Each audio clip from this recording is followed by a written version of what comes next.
লোকজন কম, অনলাইনে ফেসবুক মোবাইলও আমরা কম, যার জন্য বিপি নূরের দেশপ্রেমের প্রতিদিনের যে কার্যকলাপ সেই বিষয়ে আমরা অবগত এখনো হয়নি করছেন। তারপরে রাতে কষ্ট করে এসে বসে আমাদের বিপি নূরের কথা শুনতেছেন। বিপি নুরুল হক নূরের এই গণ অধিকার পরিষদের পক্ষ থেকে আমরা যে স্বপ্ন নিয়ে, যে লক্ষ্য নিয়ে দেশের লক্ষ জনতা নিজের বুকের তাজা রক্ত ঢেলে দিয়ে পাকিস্তানি হানাদার বাহিনীর বিরুদ্ধে যুদ্ধ করে আমাদের মা বোনেরা তাদের ইজ্জত সম্মানকে লুটে দিয়ে যেই স্বাধীনতা আমাদেরকে এনে দিয়েছিল, সেই 53-54 বছরেও সেই স্বাধীনতা কিন্তু আমরা এখনো পাই নাই।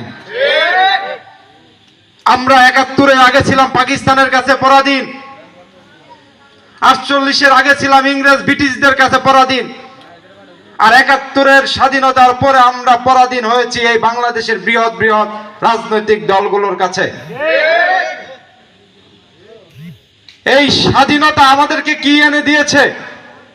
এই স্বাধীনতা আমাদেরকে এনে দিয়েছে সেই স্বপ্ন, সেই বাস্তবায়ন কিন্তু এখনো হয় নাই। যেই দল ক্ষমতায় গেছে সেই দলই কিন্তু দেশটারে লুটপাট করে খাইছে। গত 2008-এর নির্বাচনের কথাই বলবো, যে দেশের মানুষ স্বতঃস্ফূর্তভাবে নৌকায় ভোট দিয়েছিল, আওয়ামী লীগ ক্ষমতায় এসেছিল, স্বপ্ন ছিল মানুষের ভাগ্যের পরিবর্তন করবে। শেখ হাসিনার একটি প্রতিশ্রুতি ছিল যে আওয়ামী লীগ যদি ক্ষমতায় আসে প্রত্যেক ঘরে ঘরে একজন করে সরকারি চাকরি দিব। কিন্তু আদৌ কি সেই স্বপ্ন বাস্তবায়ন বাংলার বুকে হয়েছে? আমরা দেখেছি জোরপূর্বক রাতের আধারে নির্বাচন হয়েছে। যেই দেশের জনগণের ভোট দেওয়ার ক্ষমতা থাকে না, সেই দেশের জনগণের কোনো মূল্যায়ন থাকে না, যার জন্য আমরা কিন্তু একেবারে মূল্যহীন ছিলাম। আজকে ভোটের পরিবেশ কিন্তু এসেছে। 24-এর গণ অভ্যুত্থানের মধ্য দিয়ে শেখ হাসিনার পতন হয়েছে। আজকে ভোটের পরিবেশ আসছে না বাবা? আগামী নির্বাচনে কিন্তু সবাই স্বতঃস্ফূর্তভাবে ভোট দিবেন, যার জন্যই বিভিন্ন রাজনৈতিক দলের নেতাকর্মীরা আপনাদের সাথে একটা সম্পর্ক করার লক্ষ্য নিয়েই বারবার আপনাদের কাছে আসবে। তাহলে একটা ভোটারের কদর বাড়ছে না বাবা? এই পরিবেশ থাকা জরুরি কিনা? এই শেখ হাসিনা ফ্যাসিস্টের পতন হয়েছে। পতনের ইতিহাস যদি আপনাকে বলি, এর সারমর্ম সারাংশ যদি বলি, দুর্নীতি কত দূর পর্যন্ত পৌঁছেছিল একটু যদি বলি, বাংলাদেশের জাতীয় মর্যাদা পালাইছে। কি পরিমাণ দুর্নীতি তারা করেছে। কানাডায় বেগম পাড়া করেছে। এই দেশে এমপি মন্ত্রী থাকে আর বউ বাচ্চা থাকে কানাডার বেগম পাড়াতে। টাকায় করেছে, আপনার আমার পরিশ্রমের টাকায় করেছে। আপনারা ইতিমধ্যে দেখতে পারতেছেন সয়াবিন তেল 250 টাকা লিটার খাইছি না বাবাজি? পেঁয়াজ 30 টাকা কেজি, সেই পেঁয়াজ খাইছে 250-300 টাকা কেজি। দুর্নীতি কত দূর পর্যন্ত পৌঁছাইছে? মশারি কালার ডাল ছিল 40 টাকা 60 টাকা কেজি, সেটা আমরা খাচ্ছি 130 টাকা 40 টাকা কেজি। দুর্নীতি কত দূর পর্যন্ত পৌঁছাইছে আমি যদি একটু আপনাদেরকে বলি, হচ্ছে 190 কিলোমিটার, কিন্তু ট্রেন যাইতে সময় লাগে 6 ঘন্টা। আর এই 190 কিলোমিটার যদি চায়নার ট্রেনে উঠেন সময় লাগবে মাত্র 1 ঘন্টা।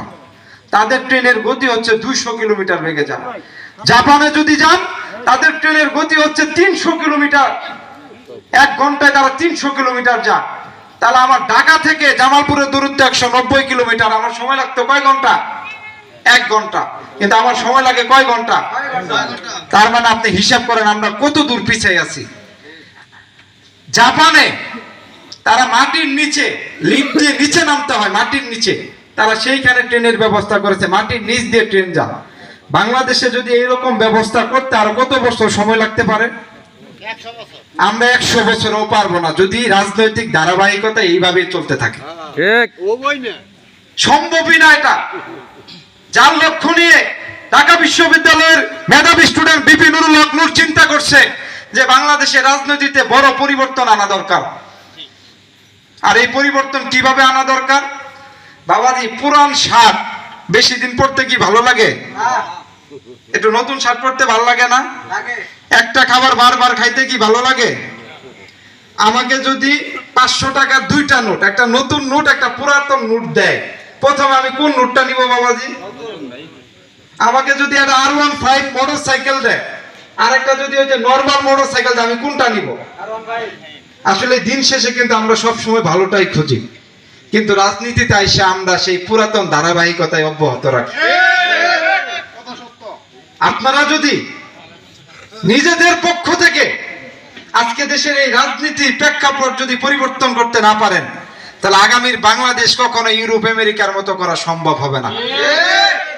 এতদিন আওয়ামী লীগ দেশের টাকা বিদেশে নিচ্ছে, এর পরবর্তীতে যে সরকারের প্রস্তুতি আমরা দেখতে পারতেছি, যাদের তৎপরতা মাঠে আমরা দেখতে পারতেছি, 22 কেজি পাথর দিয়ে পারতেছি, ঢাকা গাজীপুর চৌরাস্তাতে একটা সাংবাদিককে কিভাবে জবাই করতেছে আমরা দেখতে পারতেছি, নিজেরা সংঘর্ষ করে কিভাবে দেশকে ধ্বংস করে দিচ্ছে আমরা দেখতে পারতেছি।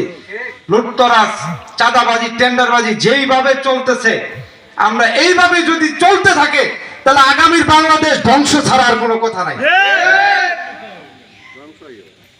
একবার চিন্তা করেন যে এই দেশ আপনার আমার সকলের না বাবা? এই দেশ কি কারো বাপদাদার সম্পত্তি?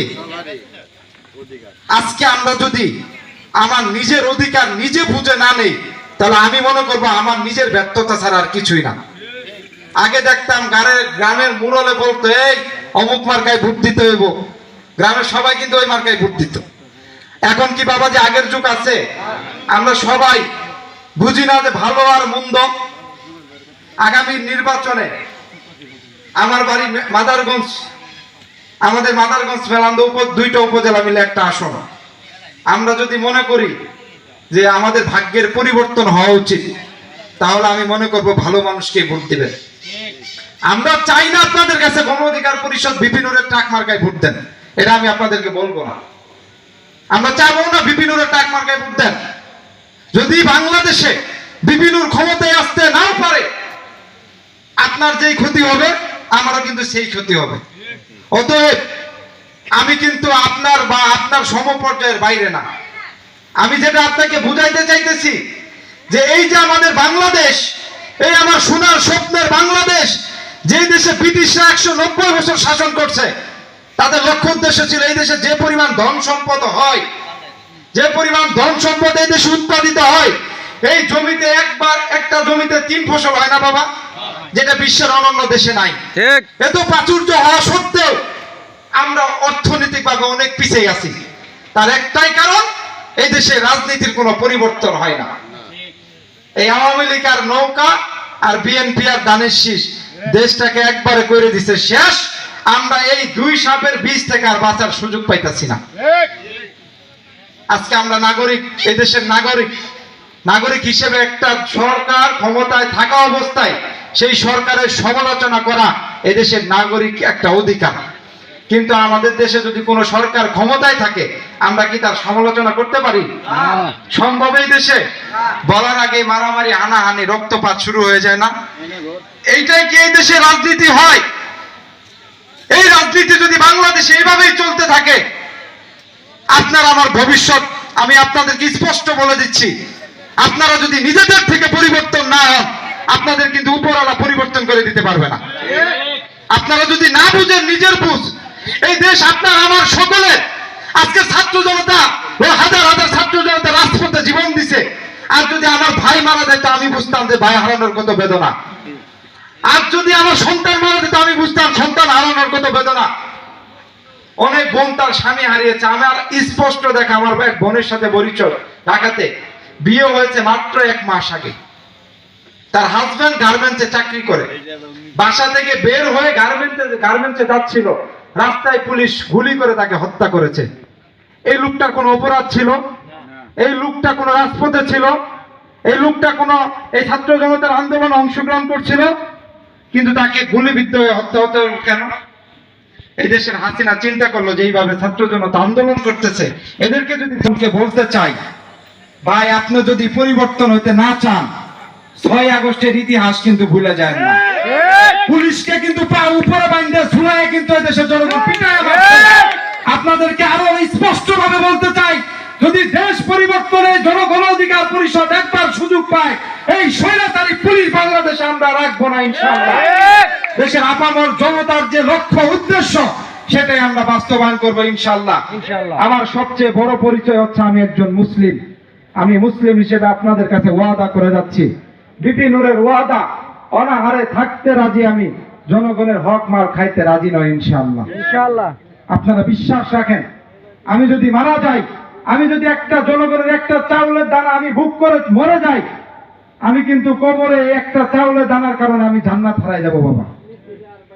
অতএব আমি মুসলিম হিসেবে আপনাদেরকে বলতে চাই, আমরা বিপি নূরের দলে এই জন্যই আসছি যে বিপি নূর এই দেশের মানুষের হক, প্রাপ্য হক তাকে বুঝিয়ে দেওয়ার জন্য আজকের গণ অধিকার পরিষদ প্রতিষ্ঠা করেছে।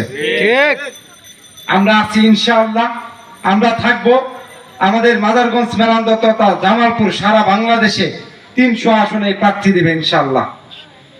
আপনারা হয়তো বা ব্যক্তি রুবেলকে চিনেন না, আরো আমাদের 2 জন প্রার্থী আছে, আরিফুল ইসলাম তুহিন ভাই এবং লিটন ভাই, তাদেরকে হয়তো বা আপনারা ব্যক্তিভাবে চিনেন না, কিন্তু আপনারা তো বিপি নূরকে চিনেন। বিপি নূরকে কিন্তু শেখ হাসিনা বারবার অফার করছে যে বিপি নূর তুমি আমার বিরুদ্ধে কোনো কথা বলো না, তোমাকে এমপি মন্ত্রী বানিয়ে দেই। সাকিব আল হাসান ক্রিকেটার, রাজনীতি কিছু বুঝে না, তার এমপি বানাই দিছে।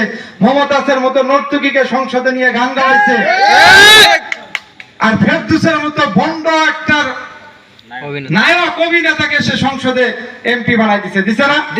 আজকে বাংলাদেশে আছে এরকম ভাবে বিপি নূরকে অফার করেছিল, কিন্তু বিপি নূর শেখ হাসিনার ফাঁদে পা দেয় নাই। আজকে যদি